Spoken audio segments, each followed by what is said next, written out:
Hi there and welcome back to my channel. I'm Neets, an artist and illustrator based in Vancouver. Every year, just after Christmas, my partner, my sister and her family, and sometimes some friends, often take some time to go away to Tofino, a coastal island town a few hours away. This is my favorite time of year because it feels like a nice pause between the last year and the start of the next one. Today, I wanted to give you a little peek of my end-of-year reflection and goal-setting ritual. Our annual Tofino trip has become such a retreat. The space is so calming and we just spend a lot of time in nature, watching movies, doing crafts with the kids, and reading. I also like to take this time to do my end-of-year reflections. For the last few years, I've been using this reflection workbook by Susanna Conway called Unravel Your Year. It's super thorough and a bit intense, so I won't go through it page by page, but it allows me to really dig deep to remember the highs and lows of each year. From that foundation, it then prompts me to think about how I want this year to feel before even planning any hard goals or resolutions.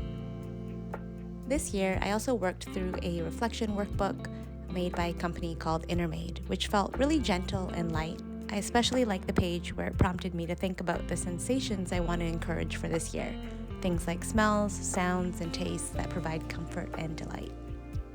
Another thing I do while in Tofino is use my sister's photo printer to print my vision board photos. I'll talk more about these later.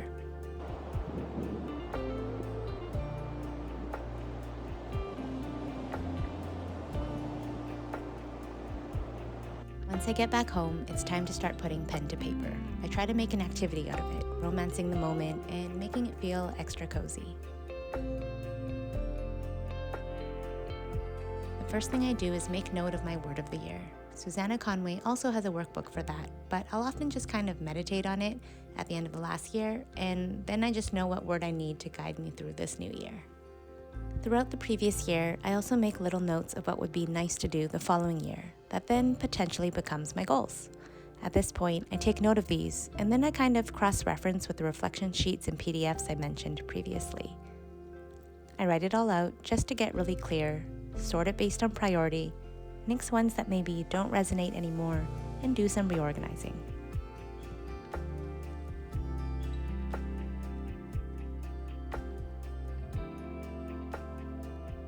Then it's time to put it all in my agenda. This year, I'm trying something new with this Midori Agenda. I previously used the thicker version, which had one page for each day, but found I didn't need all that space. So, in an effort to streamline, I went with this version, which I'll walk through at the end of the video. My next step in the agenda is to adhere my vision board photos. So, a note about these photos. They are just pure vibes. They're often images from Pinterest or Instagram that I kind of curate throughout the year or at the end of the year during my reflection when I think about what I want to cultivate for 2024. Sometimes it includes photos I took or photos of friends. It's kind of a mixed bag.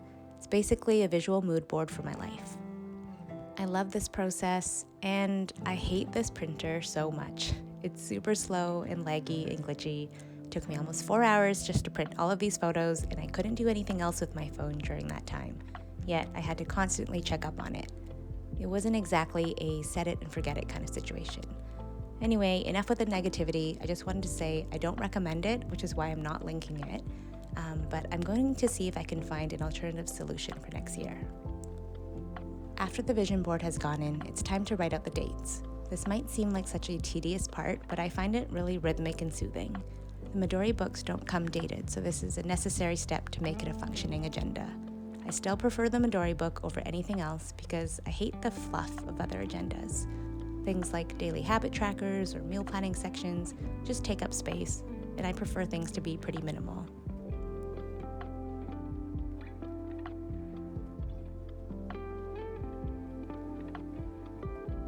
Okay, so I filled it all in and now it's time for a walkthrough.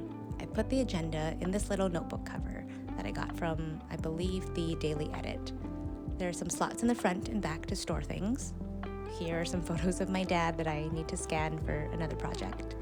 At the back, I have some other things like my partner's wedding vows that he gave to me, just little keepsakes.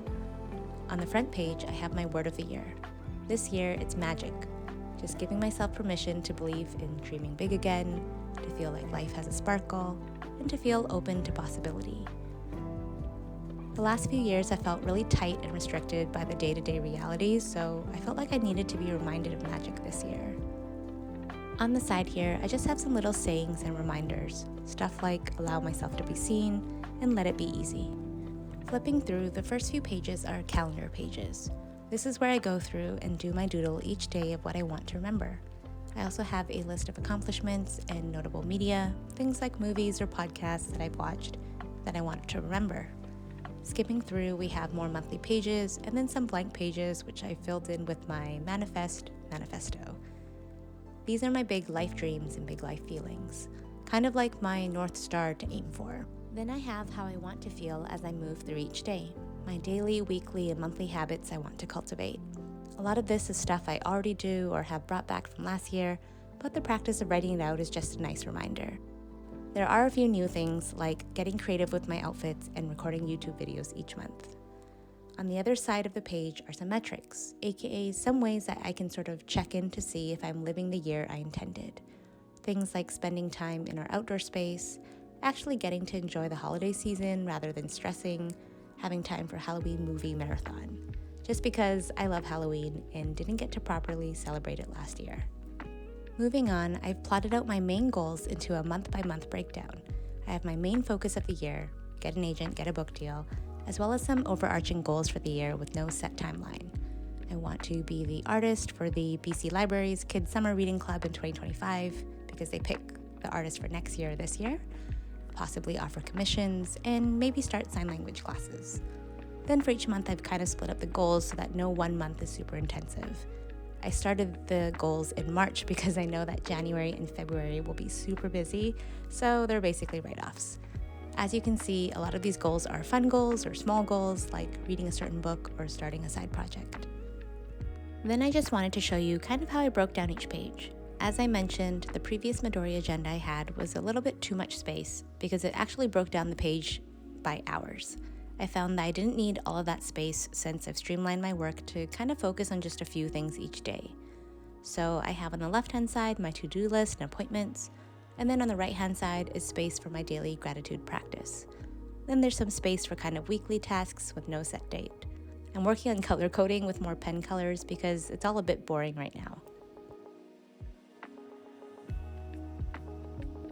At the end here, there are the vision board pages. Like I said previously, this is just vibes, consisting of images from Instagram, Pinterest, my own photos, and some photos from friends. Then there are some blank pages at the end. I don't know what I'll do with them just yet, but I'm happy to leave them blank. The very last step is to put these big, lofty ideas into my calendar so that it actually gets done. I really do think that if you don't make time for your goals, life just gets in the way. So with each month, I start by putting in the big rocks. My snack dates, which is my main money maker right now and includes the website and branding design work I do for small businesses. Then I fill it in with artwork biz things, like setting aside time for yearbook club, time to create my Substack newsletters, Patreon content, YouTube videos, etc. There's also time set aside for self-paced courses that I would like to work on, and lastly, I include scheduled social content just so I remember to post on various channels on various days.